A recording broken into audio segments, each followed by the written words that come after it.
Teleskop luar angkasa telah mencatat banyak gambar benda langit termasuk planet, asteroid, dan gugusan galaksi. Tetapi satu gambar menarik perhatian khusus. Dalam foto tersebut terdapat titik merah kecil yang diidentifikasi sebagai GLASS Z13.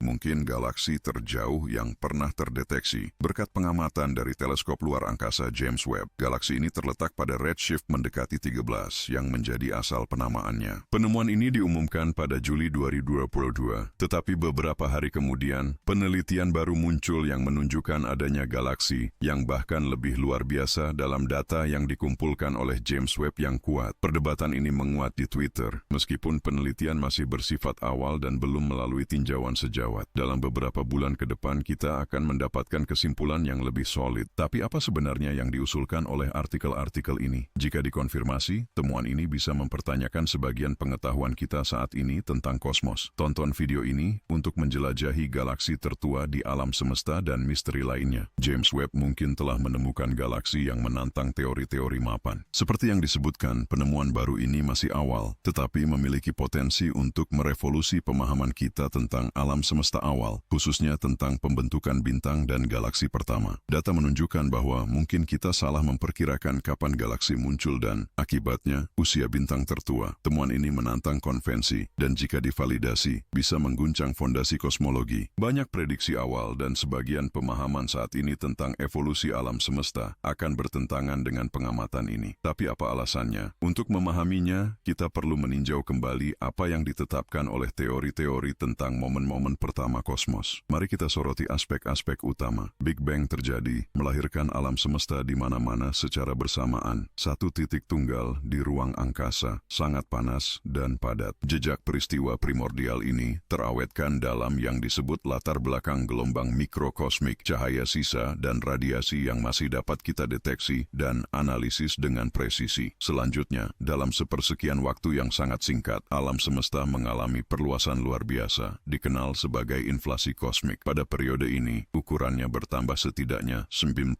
kali lipat. Seiring mengembang, kosmos menjadi lebih dingin dan kurang padat, menciptakan kondisi untuk pembentukan materi. Dalam 3 menit pertama, unsur-unsur paling ringan mulai muncul. Sebenarnya, selama perluasan ini, proton dan neutron bertabrakan, membentuk deuterium, isotop hidrogen, dan sebagian besar deuterium ini bergabung membentuk helium. Namun, alam semesta tetap terlalu panas untuk memancarkan cahaya, karena atom-atom pada suhu tinggi terus-menerus bertabrakan, menghasilkan plasma partikel yang menghamburkan cahaya seperti kabut yang tak tertembus. Sekitar 380 tahun setelah Big Bang, alam semesta yang mengembang telah cukup dingin untuk memungkinkan elektron terikat pada inti atom, membentuk atom netral. Fase ini disebut rekombinasi, menandai momen ketika kabut akhirnya menghilang, membuat kosmos transparan untuk pertama kalinya. Foton yang kemudian dilepaskan mulai bergerak bebas, tetapi kebebasan ini diikuti oleh periode kegelapan yang panjang, zaman kegelapan, yang berlangsung hingga sekitar 400 juta tahun setelah Big Bang. Alam semesta kembali tenggelam dalam kegelapan selama reionisasi, suatu proses yang detailnya masih misterius. Namun, kita tahu bahwa pada saat itu gumpalan gas runtuh, membentuk bintang dan galaksi pertama, menerangi kosmos sekali lagi. Setelah periode reionisasi, pembentukan bintang dan galaksi berlanjut, sebuah fakta yang dibuktikan oleh pengamatan teleskop luar angkasa Hubble. Sebagai contoh, ada gambar yang direkam oleh HST ini, yang mengungkapkan sekelompok galaksi yang terletak pada jarak yang mencengangkan, yaitu 10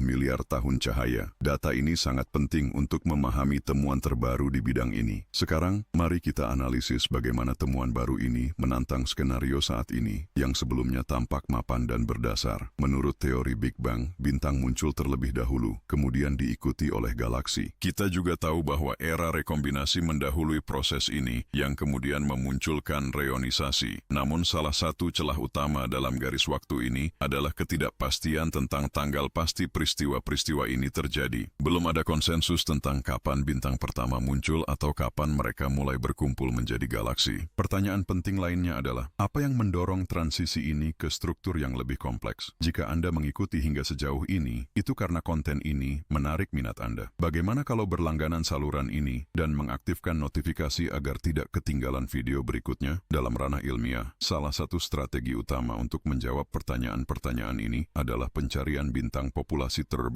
Bintang-bintang ini masih bersifat hipotetis karena belum ada yang terdeteksi hingga saat ini. Secara teoritis, bintang populasi terbiru adalah yang pertama terbentuk terdiri murni dari gas primordial, hidrogen, helium, dan jejak kecil litium dan berilium. Material yang membentuknya tidak melalui proses daur ulang, penggabungan, atau ejeksi dari generasi bintang sebelumnya. Itu adalah materi primitif yang tersisa dari Big Bang. Satu-satunya masalah adalah, meskipun pencarian dilakukan secara menyeluruh, bintang-bintang ini masih berada dalam ranah hipotesis, atau mungkin sudah diamati, tetapi belum teridentifikasi sebagai bintang populasi terbia. Belum ada bintang populasi terbia yang terdeteksi hingga saat ini. Namun, teleskop luar angkasa James Webb bisa menjadi kunci untuk penemuan ini. Berkat sensitivitasnya terhadap radiasi inframerah, JWST memiliki karakteristik ideal untuk mengidentifikasi bintang purba tersebut. Kemampuan ini sangat penting, karena jarak yang sangat jauh menyebabkan cahaya ultraviolet yang dipancarkan oleh bintang-bintang sangat energetik ini mengalami pergeseran ke spektrum inframerah. Hubble pernah menangkap beberapa panjang gelombang ini, tetapi batas pengamatannya berada di sekitar 400 juta tahun setelah Big Bang. James Webb, bagaimanapun, dengan mudah melampaui pencapaian ini, mencapai pergeseran merah yang jauh lebih ekstrim. Sementara Hubble mencapai Z13,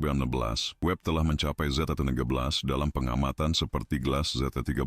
Redshift 13 kira-kira setara dengan 3 ke 30 juta tahun setelah kelahiran alam semesta. Studi terbaru mengidentifikasi kandidat yang menjanjikan di gugus terkenal SMAX 072373 yang gambarnya dirilis di antara tangkapan pertama Webb pada bulan Juli. Seperti yang telah kami sebutkan sebelumnya, gugus ini berfungsi sebagai lensa gravitasi, membelokkan cahaya dari galaksi di belakangnya, dan memperbesar kemampuan pengamatan kita. Tim peneliti memeriksa data mentah dari pengamatan bidang ini untuk mencari objek yang mungkin memecahkan rekor jarak. Salah satu kelompok mendeteksi 55 galaksi dengan redshift tinggi, 44 diantaranya belum pernah ditemukan sebelumnya. Dari kelompok ini, 6 memiliki Z12 dan salah satunya mencapai Z6,7 yang luar biasa. Jika dikonfirmasi, nilai terakhir ini akan menetapkan pencapaian baru, mengungkap galaksi yang berusia hanya 230 juta tahun. Ini tentu saja tidak konsisten dengan gambaran yang dibahas sebelumnya. Mari kita lihat alasannya. Jika kita mampu menangkap cahaya dari galaksi yang begitu jauh, ini menunjukkan bahwa sebagian hidrogen netral yang ada pada masa itu menyerap radiasi ultraviolet yang dipancarkan oleh bintang purba. Namun, pada saat yang sama, memungkinkan sebagian cahaya lainnya untuk menembus. Ini menunjukkan bahwa galaksi-galaksi kuno tersebut sudah ada selama yang disebut zaman kegelapan. Ini adalah temuan yang benar-benar mengejutkan dan dalam beberapa hal, para peneliti berharap data tersebut salah. Bagaimanapun, para astrofisikawan tidak akan bisa menjelaskan keberadaan materi dalam jumlah yang begitu besar di alam semesta pada masa awalnya. Studi kedua, di sisi lain, mendeteksi 88 kandidat potensial, dan para penulis menyatakan bahwa setidaknya satu di antaranya memiliki redshift sebesar 20. Ini adalah jarak yang sangat besar, menunjukkan bahwa galaksi ini muncul ketika alam semesta baru berusia 180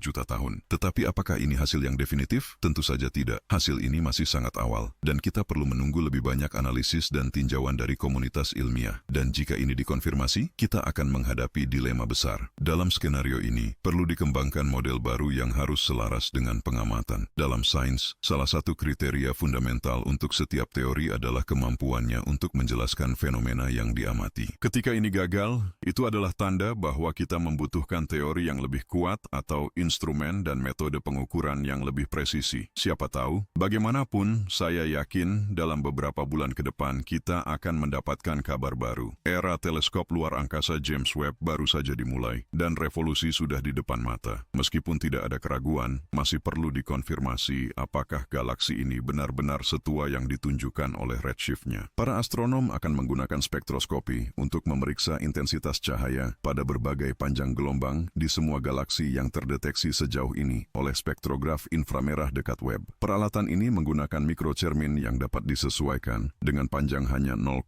mm dan lebar 0,2 mm yang secara selektif menyaring cahaya dari galaksi yang diamati, menyesuaikan radiasi latar belakang sehingga para astronom dapat menganalisis setiap bintang secara individual berdasarkan warnanya. Teknik ini tidak hanya mengungkap usia cahaya galaksi, tetapi juga komposisi kimianya, dimensi, dan variasi termal. Pendekatan ini sangat penting untuk memvalidasi hipotesis kita kita, mengingat para ilmuwan berpendapat bahwa bintang-bintang purba terutama terbentuk dari elemen-elemen ringan seperti hidrogen dan helium. Mempertimbangkan pula temuan-temuan luar biasa dari web yang terjadi dalam tempo cepat, ditambah kemampuannya untuk mengamati peristiwa yang terjadi hingga 100 juta tahun setelah Big Bang, sangat tidak mungkin ini adalah galaksi terjauh yang akan kita deteksi. Sudah pasti bahwa teleskop ini akan berulang kali memecahkan rekor sendiri dalam beberapa bulan mendatang. Sudah siap untuk itu? Ini adalah kesimpulan dari video kita. Menurut Anda, akankah James Webb benar-benar mengubah pemahaman kita tentang kosmos? Bagikan pemikiran Anda di komentar, dan jika Anda menyukai konten ini, sebarkan informasi ini. Sampai jumpa di pertemuan berikutnya di channel ini.